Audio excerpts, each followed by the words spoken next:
Ellen Johnson-Sirleaf est à Abidjan. La présidente du Libéria et le président Ouattara sont attendus demain à Guglo, dans l'extrême ouest du pays, pour une visite de travail de 24 heures.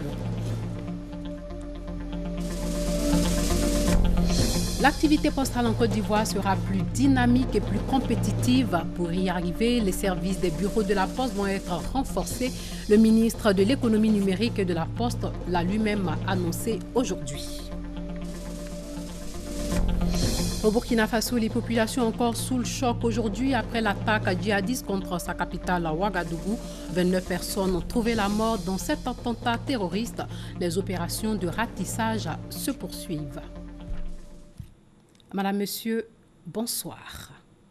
Le Burkina Faso sous le choc aujourd'hui après l'attentat islamiste de vendredi qui a fait 29 morts, dont de nombreux étrangers. Les rues de la capitale burkinabé sont quasi vides.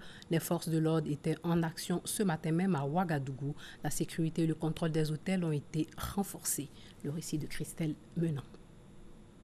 La capitale burkinabé vit son deuil dans le calme, 48 heures après l'attaque. Victimes ou témoins, les Burkinabés sont encore sous le choc. Ça tirait de partout. Toute la nuit, vraiment, c'était une grande frayeur. On ne savait pas qu'on allait venir. On a essayé d'appeler nos familles, mais pour dire que bon, c'est pas sûr qu'on allait encore se revoir. Ouais, sur le choc, enfin, quand je ferme les yeux, je vois le visage de ce connard de terroriste là. Voilà. C'est pas facile. Hein. Et puis bon, tu sens que s'il n'était pas âgé, c'était un enfant. Quoi. Ça fait peur. Mais depuis avant-hier, il y a de manger, mais nous, on ne peut pas manger. Les rues de Ouaga sont vides, les Ouagalais résilients. Nous serons plus vigilants, mais ça ne peut pas nous empêcher de vivre avec nos autres frères ailleurs, que tu sois noir ou blanc, que tu sois chrétien ou musulman. Ce dimanche, les opérations de ratissage se poursuivent à Ouagadougou à la recherche d'éventuels djihadistes qui se seraient cachés après l'attaque. Les enquêteurs travaillent toujours sur les lieux du carnage, tandis que l'identification des corps et des nationalités se poursuit. Mais on annonce déjà parmi les victimes 5 Burkinabés, 6 Canadiens, 2 Français, 1 Portugais, 2 Suisses, 1 Néerlandais et 1 Américain. Ici en Côte d'Ivoire, le renforcement de la cohésion est au rendez-vous avec l'arrivée de la présidente du Libéria à Abidjan. Ellen Johnson-Sirleaf et le président Ouattara vont se rendre demain à Guglo, dans l'ouest du pays, pour parler donc de la cohésion entre les peuples frontaliers de part et d'autre de la frontière. Cela s'inscrit dans le cadre du 2e conseil conjoint des chefs traditionnels et de communautés des 2 pays. Les 2 chefs d'État vont aussi évoquer la question de la sécurité. La rencontre de demain vise à consolider la paix dans la zone frontalière ivoiro-libérienne et c'est dans l'ouest de la Côte d'Ivoire. La présidente du Libéria y sera, le président Ouattara aussi. Abiba Dambélé Saoué nous donne un avant-goût de l'événement en faisant le point de la coopération bilatérale entre les 2 pays. Les relations diplomatiques entre la Côte d'Ivoire et le Libéria, 2 pays liés par l'histoire et leur peuple, ont été formalisées le 31 juillet 1961. Relations renforcées dans le cadre de la Grande Commission mixte de coopération ivoiro-libérienne, instituée le 24 août 1972 à Monrovia. 2 pays qui ont traversé des zones de turbulence, mais toujours en affichant la solidarité fraternelle et historique qui les lie. De 1990 à 1996, l'Ouest ivoirien accueille des milliers de réfugiés libériens fuyant la guerre civile dans leur pays. Lors de la crise post-électorale survenue en Côte d'Ivoire de décembre 2010 à avril 2011, 200 000 Ivoiriens ont trouvé refuge au Libéria. Leur nombre est estimé à 38 000 à ce jour. La stabilité désormais retrouvée dans ces 2 pays, l'heure est à la relance des relations bilatérales. Les présidents Alassane Ouattara et Ellen Johnson-Sirleaf mettent un point d'honneur au rétablissement de la sécurité à la frontière ivoiro-libérienne. Voilà qui justifie la mise en place d'un cadre quadripartite réunissant les 2 gouvernements et les forces des Nations Unies en présence dans les 2 pays. Ce afin de lutter contre la criminalité transfrontalière et les velléités de déstabilisation. Cette coopération sécuritaire a permis l'extradition d'ex-combattants ivoiriens réfugiés au Libéria et l'organisation de manœuvres militaires et sécuritaires communes le long de la zone frontalière. Toutes ces actions ont fortement contribué à réduire la menace sécuritaire qui planait sur l'Ouest ivoirien depuis la fin de la crise post-électorale. Pour consolider cette collaboration, les deux parties misent désormais sur l'échange d'informations et de renseignements entre leurs forces de sécurité. Autre point important, confortant cette normalisation des relations ivoiro-libériennes, le retour progressif des Ivoiriens réfugiés au Libéria. Grâce à l'assistance du HCR, le Haut Commissariat aux réfugiés, plus de 240 000 Ivoiriens sont rentrés depuis 2012. Et sur les 38 000 restants, 11 000 souhaitent regagner la Côte d'Ivoire. Si la coopération sécuritaire et humanitaire s'améliore, tout reste à refaire au plan économique. Entre 2011 et 2014, les échanges globaux sur l'axe Abidjan-Monrovia ont drastiquement baissé, passant d'environ 104 milliards de francs CFA à 46 milliards. Le marché libérien ne représente que 0,4% des échanges globaux de la Côte d'Ivoire. C'est pourquoi les présidents Alassane Ouattara et Ellen Johnson Sirleaf envisagent de réactiver la grande commission mixte ivoiro-libérienne. La 6e session devrait se tenir à Abidjan durant le premier semestre 2016. Sûr que les deux parties en profiteront pour remettre au goût du jour la quinzaine d'accords qui les lient et explorer de nouvelles pistes de coopération, mais également pour relancer la mise en œuvre d'importants projets d'intégration portant sur la réalisation d'infrastructures. Il s'agit notamment du projet d'interconnexion électrique et la construction d'une route bitumée entre les villes frontalières de Toulepleu en Côte d'Ivoire et de Zouédrou au Libéria. Sachez que la cérémonie de présentation des vœux de Nouvel An de son Excellence M. Alassane Ouattara, président de la République, à la presse et aux médias, aura lieu le mercredi 20 janvier 2016 à 16h au Palais de la Présidence de la République. Sont conviés à cette cérémonie les organisations professionnelles de la presse et des médias et les organes de la presse nationale et internationale. Les cartes d'invitation sont à retirer au Palais de la Présidence de la République auprès du service de presse assise au bâtiment des conseillers le lundi 18 janvier 2016 de 12h à 18h. Pour toute information complémentaire, priez rappeler les contacts suivants: 49 40 00 63 08 28 92 52 07 93 69 12. La Côte d'Ivoire veut et doit promouvoir la bonne gouvernance et la transparence.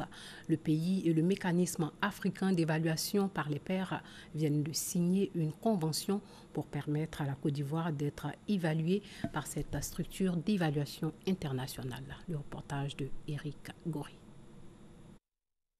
La signature du mémorandum du mécanisme africain d'évaluation par les pairs, MAEP. La Côte d'Ivoire s'engage à travers ce acte qui permet d'installer la commission locale de cette structure internationale dans notre pays. Cela fait suite à un séminaire de formation des différents membres de cette commission locale. En signant ce document, la Côte d'Ivoire accepte de se faire évaluer par le MAEP. Tous les secteurs sont concernés, entre autres l'éducation, la justice et les droits de l'homme. C'est un signe de transparence et de bonne gouvernance selon le ministre de l'intégration africaine et des Ivoiriens de l'extérieur et son hôte, le panéliste en charge de la Côte d'Ivoire du MAEP. Donner carte blanche au panéliste en chef pour qu'il fasse son travail sans interférence aucune. Dans toutes les procédures qu'on vient d'énumérer, qu'on vient de discuter avec le ministre point focal, il n'était pas seulement d'accord, mais ils sont déjà en avance. Par exemple, nous venons de dire le point de vue finance. Certains pays, en commençant leur évaluation, n'ont pas mis la procédure financière. Pendant 18 mois, les techniciens du MAEP vont s'imprégner des réalités de la Côte d'Ivoire, ce qui leur permettra d'avoir une idée de sa politique de bonne gouvernance en vue de l'orienter. Le ministre de l'économie numérique et de la Poste a fait une annonce aujourd'hui. Cette annonce concerne le renforcement des services des bureaux de poste. Objectif, rendre l'activité postale plus dynamique et plus compétitive. Bruno Nabagné-Koné l'a dit à l'auditorium de l'Agence ivoirienne de gestion des fréquences radio dans la commune de Marcory. Le secteur du numérique en pleine croissance en Côte d'Ivoire. 622 km de fibres optiques réalisées. Défiscalisation des équipements informatiques, l'amélioration de l'accès à Internet, le e-commerce et le transfert d'argent. Des actions qui positionnent bien la Côte d'Ivoire dans le paysage international en termes de développement des technologies de l'information et de la communication TIC. Des acquis dans le domaine numérique. La tutelle veut développer d'autres secteurs, à savoir la poste.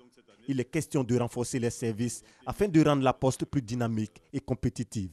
Nous devrons rafraîchir l'image de la poste, ce qui s'appelle l'identité visuelle de la poste. Nous allons ensemble y travailler, faire en sorte que les guichets présentent un meilleur visage, que les guichets soient plus avenants. Nous allons évidemment faire en sorte que nos bureaux de poste soient plus attirants. C'est important. Le message est bien perçu. La direction générale de la Poste prête à relever le défi. Nous sommes en train de préparer un certain nombre de produits nouveaux. Il y a le courrier hybride sur lequel nous fondons beaucoup d'espoir. Le courrier express international qui est déjà lancé, que nous allons renforcer. Il y a aussi la machine à franchir de nouvelle génération qui va venir remplacer les machines déjà installées dans les entreprises. La Côte d'Ivoire est à un niveau de maturité dans le domaine du numérique. Le pays est même passé du ministère de la Poste et des TIC au ministère de l'économie numérique et de la Poste. L'ambition est d'aller vers une société de production d'emplois et de richesses à partir des TIC. Le service civique d'action pour l'emploi et le développement et la cellule de coordination et de réinsertion conjuguent leurs forces pour favoriser l'insertion des jeunes sans emploi et sans qualification. Ils en ont parlé à Dabou. Le ministre de la Promotion de la Jeunesse, de l'Emploi des Jeunes et du Service civique a participé à la rencontre. Le reportage de Herman Niamier. L'insertion durable des jeunes à risque ou vulnérables plus qu'une nécessité pour le gouvernement ivoirien. Des actions sont donc menées afin de leur offrir des opportunités d'emploi. C'est tout le sens de cette signature de convention entre le service civique d'action pour l'emploi et la cellule de coordination des suivis et des réinsertions au profit des jeunes de la commune de Dabou. La question du traitement par une insertion durable des jeunes à risque ou vulnérables est plus qu'une nécessité. Il s'agit de contribuer au maintien de la paix et de la sécurité en Côte d'Ivoire. La cérémonie de signature de la convention de ce jour s'inscrit dans une perspective de durabilité, car le défi se présente maintenant à nous, dans ces termes que la Côte d'Ivoire veut être émergente à l'horizon 2020, et c'est par le traitement durable de la problématique de la resocialisation en vue d'une insertion réussie des jeunes que cela doit passer. Ce partenariat entre ces deux structures va permettre aux jeunes de 18 à 30 ans en voie de marginalisation, sans diplôme, sans qualification et sans titre professionnel, de bénéficier d'une formation qualifiante d'une durée minimale de 12 mois, dont 3 de formation civique et citoyenne. Par cette convention, la cellule de coordination des suivis et des réinsertions s'engage, par la voix de son coordonnateur Ago Christian, à mettre à la disposition du service civique d'action pour l'emploi et le développement les infrastructures, le matériel et les compétences pour réussir l'insertion durable des jeunes bénéficiaires. L'objectif général est de permettre une resocialisation réussie des jeunes dans des centres de formation résidentielle dont l'encadrement et les règles de vie s'inspirent du modèle militaire afin de donner aux stagiaires un cadre d'éducation et d'instruction très favorable à leur insertion ou réinsertion socio-professionnelle. De nombreux jeunes diplômés et déscolarisés ont opté pour le retour à la terre, une option qui leur permet de se prendre en charge. Le hic, c'est que l'accès aux terres culturelles est difficile et les intrants et le matériel agricole sont chers. Des difficultés qui freinent l'ardeur de ceux-là même qui veulent être de grands producteurs. Soro Corona et Charles Tatou touchent du doigt les difficultés que rencontrent ces jeunes et se sont rendus à Sakasso. Ces rizières, champs d'igname, de manioc et de cultures maraîchères appartiennent aux jeunes diplômés et déscolarisés retournés volontairement à la terre. Nous sommes à Nguessan-Bokukro, dans le département de Sakassou. Ici, le jeune Kwadio Nguessan Michel est diplômé en économie. Il est retourné à la terre il y a de cela 3 ans. Il y a eu un BTS en finance comptable. Après ça, j'ai fait le cycle ingénieur. Il y a eu un CDD à Abidjan. Quand le CDD a pris terme, je n'arrivais plus à payer mes coûts. Donc, je faisais assez de demandes et il n'y avait pas de suite à mes demandes. Donc ne pas vagabonder dans Abidjan. J'ai préféré rentrer au village pour travailler la terre. Comme lui, dans ce village, une dizaine de jeunes ont choisi le retour à la terre pour leur insertion dans le tissu socio-économique. Ayant quitté les études, j'ai préféré venir à la terre pour avoir un peu sur moi, pour pouvoir mener une vie abordable. Ce retour au village n'a pas été facile pour ces diplômés et déscolarisés. Le concours de certains dévanciers et autorités coutumières a été nécessaire. Quand ils viennent, j'ai dit que le travail là, de la terre, ce n'est pas aujourd'hui qu'on peut bénéficier. Il faut être endurant. Aujourd'hui, ces jeunes diplômés et déscolarisés sont les meilleurs producteurs de Nguessan Pokukro.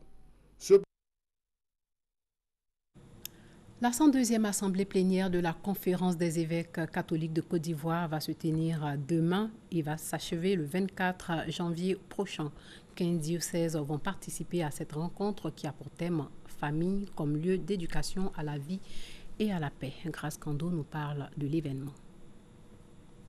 Mariage forcé, couple disloqué, pauvreté, violence sexuelle, les évêques de Côte d'Ivoire n'en veulent plus.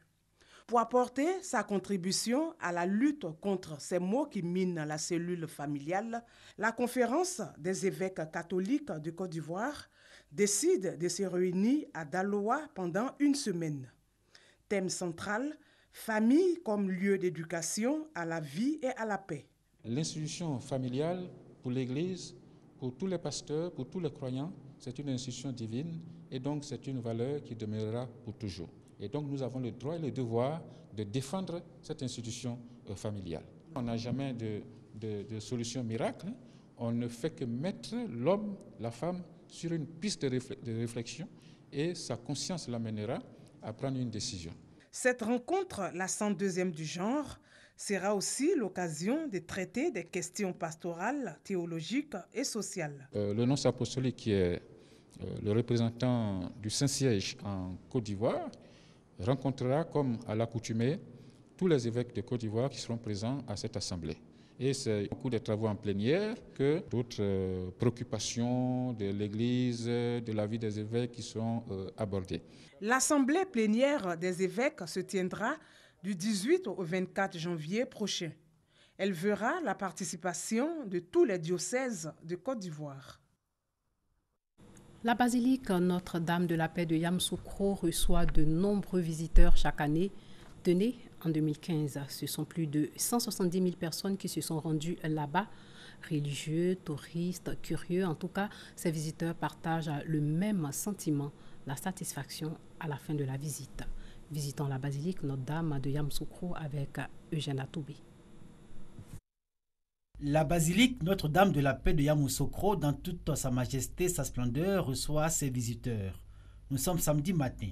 Le pic des moments de visite des populations en ce haut lieu de spiritualité, fierté de la Côte d'Ivoire et patrimoine du Saint-Siège. La basilique est un sanctuaire parce qu'elle est visitée par les religieux qui viennent pour des motifs de piété, mais c'est également un site touristique parce que nous recevons des visiteurs de tout horizon et de toute religion.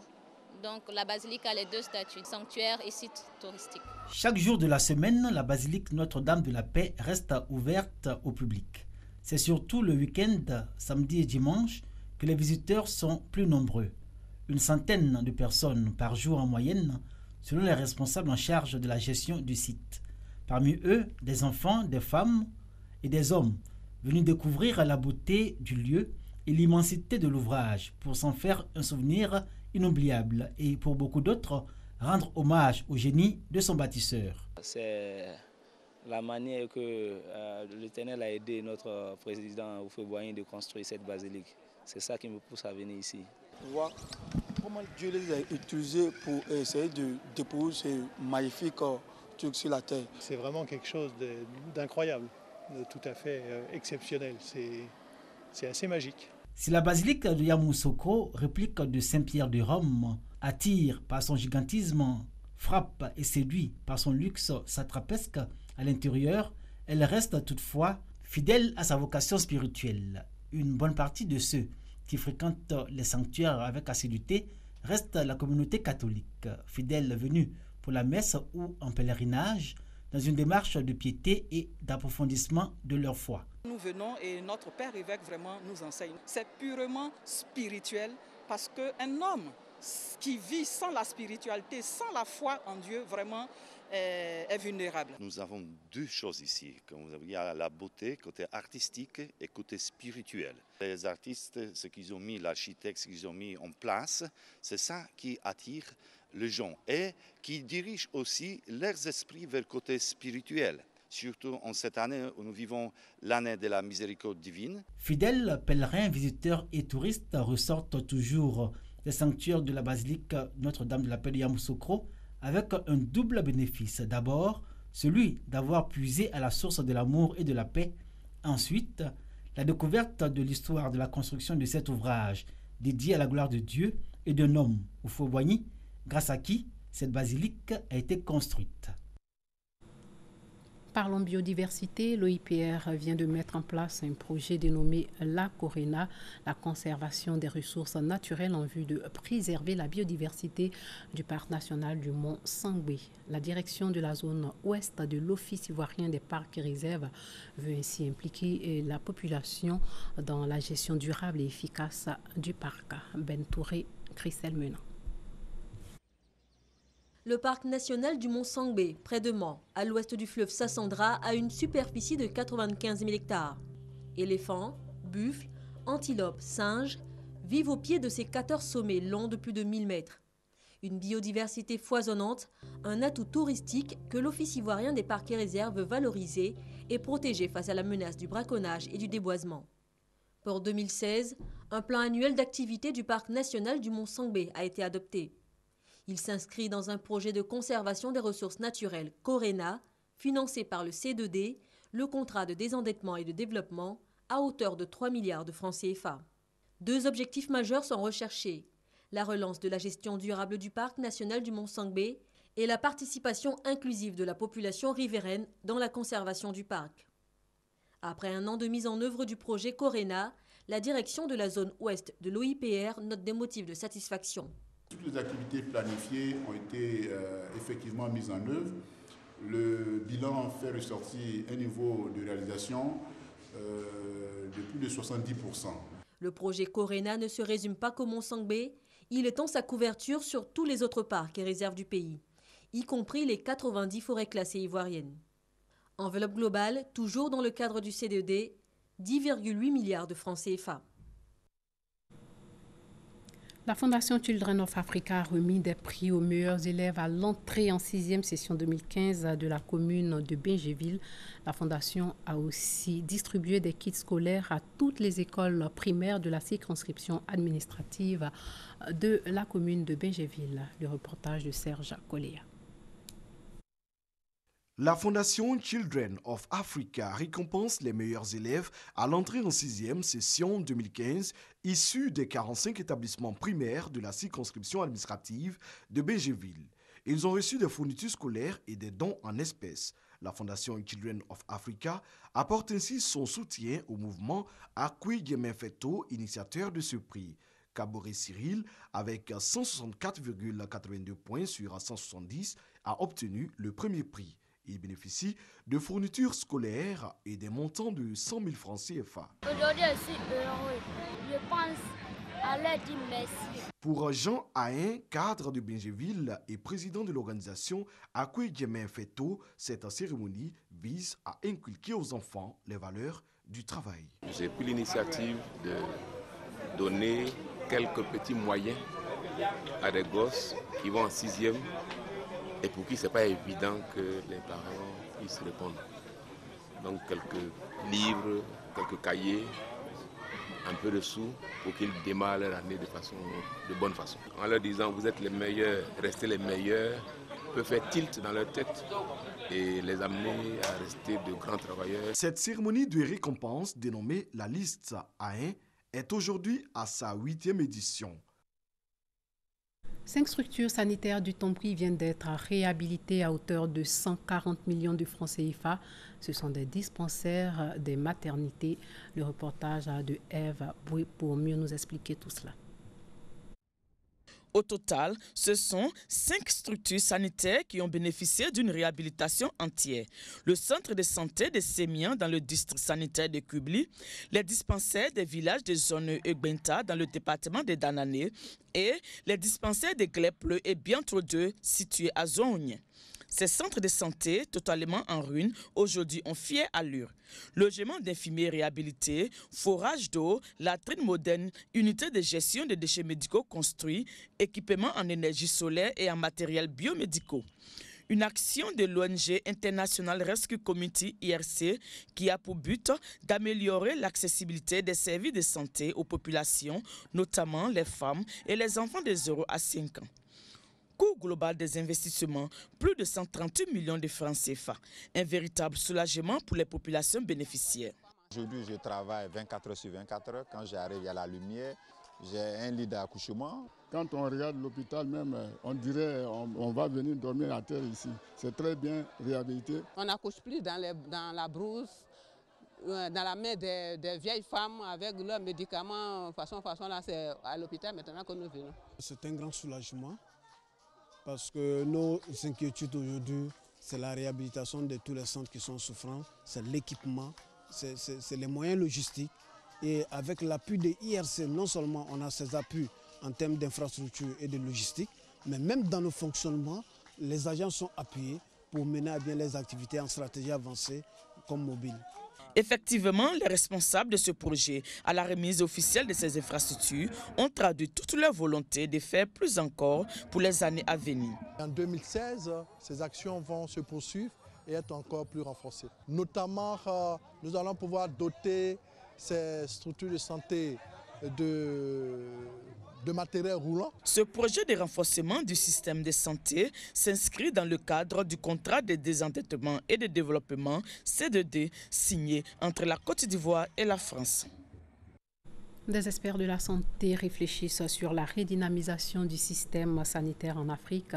Ils étaient réunis à Grand Bassam lors du premier congrès régional sur le développement de l'hospitalisation privée en Afrique. Objectif, contribuer à la constitution d'une plateforme d'échange et d'expérience. Kwankwadio revient de Grand Bassam. En Côte d'Ivoire, 2/3 des établissements sanitaires privés fonctionnent en toute illégalité, sans agrément du ministère en charge de la Santé. Une situation similaire dans plusieurs pays africains. Pour pallier ces problèmes, les experts de santé œuvrant dans le domaine privé de la santé prennent part au premier congrès du Hospi Africa 2016, une plateforme d'échange d'expériences des principaux acteurs de l'offre de soins sur les problèmes liés au développement du secteur de l'hospitalisation privée. Nous savons que nous avons tous les mêmes problèmes dans nos différents pays. Nous disons qu'il n'y a pas deux systèmes de santé, il n'y a qu'un seul système de santé. C'est un système de santé national qui soigne toute la population des pays ici présents. 3 jours durant, ces experts de santé, venus de 12 pays de l'Afrique de l'Ouest, de l'Afrique centrale et du Nord, ont donné 30 communications sur le système de santé. Le but, identifier les insuffisances du cadre institutionnel et réglementaire de développement de l'hospitalisation privée en Afrique afin d'apporter des solutions. En Côte d'Ivoire, l'hospitalisation privée assure aujourd'hui près de 40% de l'offre de soins de santé du pays, ce qui constitue un maillon important de notre système de santé. Mais des efforts restent à faire pour améliorer la qualité des soins. C'est le but de Hospi Africa 2016 organisé par l'Association des cliniques privées de Côte d'Ivoire, ACPCI. Le Conseil de sécurité des Nations Unies a reçu hier le rapport de l'AIEA confirmant que l'Iran a respecté ses engagements au terme de l'accord nucléaire conclu en juillet avec les grandes puissances, ce qui entraîne automatiquement la levée de la plupart des sanctions de l'ONU contre la République islamique. Les présidents américains et iraniens ont salué aujourd'hui même l'entrée en vigueur de l'accord nucléaire historique avec Téhéran, mais de nouvelles sanctions prises à Washington sur un autre dossier ont tempéré l'optimisme de ces derniers jours. Christelle Menant, Roger Appé. 35 ans après la rupture de leurs relations diplomatiques, la détente entre les États-Unis et l'Iran. Première manifestation de ce dégel, la levée des sanctions économiques et financières multilatérales et nationales contre ce dernier. C'est la contrepartie américaine et européenne de l'accord sur le nucléaire iranien conclu en juillet 2015 et entré en vigueur hier, après le feu vert de l'Agence internationale de l'énergie atomique. Un des engagements iraniens dans cet accord, la baisse de son stock d'uranium enrichi dans son programme nucléaire. La levée des sanctions économiques et financières, une véritable bouffée d'oxygène pour l'Iran qui réapparaît ainsi sur la scène internationale. Déjà, deux des plus importantes compagnies pétrolières mondiales, Shell et Total, sont arrivées à Téhéran pour des discussions avec les sociétés d'État, selon l'agence de presse iranienne MER. Le ministre des Transports iranien a par ailleurs annoncé l'achat de 114 avions civils à Airbus. Autre manifestation de ce dégel, un inattendu échange de prisonniers ce samedi. 5 Américains et Américano-Iraniens contre 7 Iraniens. Parmi les otages américains, le journaliste du Washington Post, Jason Rezaian, détenu pour espionnage à Téhéran depuis plus de 500 jours. Des actes forts qui sonnent comme une réconciliation avec la République islamique. Mais Washington, allié historique de l'Arabie saoudite, grande rivale de l'Iran, s'en défend officiellement. Analystes et experts polémiques, comment peut-on se rapprocher de l'Iran sans agacer la pétromonarchie saoudienne? La candidate de l'opposition à Taïwan, Tsai Ing-wen, a enregistré hier une victoire électorale écrasante pour devenir la première femme présidente de l'île, infligeant une défaite cinglante au parti au pouvoir, le Kuomintang, artisan du rapprochement avec Pékin. Et puis sachez que Ellen Johnson-Sirleaf est à Abidjan. Ellen Johnson-Sirleaf et le président Ouattara vont se rendre demain à Guglo, dans l'ouest du pays, pour parler de la cohésion entre les peuples frontaliers de part et d'autre de la frontière. Cela s'inscrit dans le cadre du 2e conseil conjoint des chefs traditionnels et de communautés des deux pays, c'est-à-dire la Côte d'Ivoire et le Libéria. Les deux chefs d'État vont aussi évoquer la question de la sécurité. C'est la fin de ce journal. Merci de l'avoir suivi. Portez-vous bien.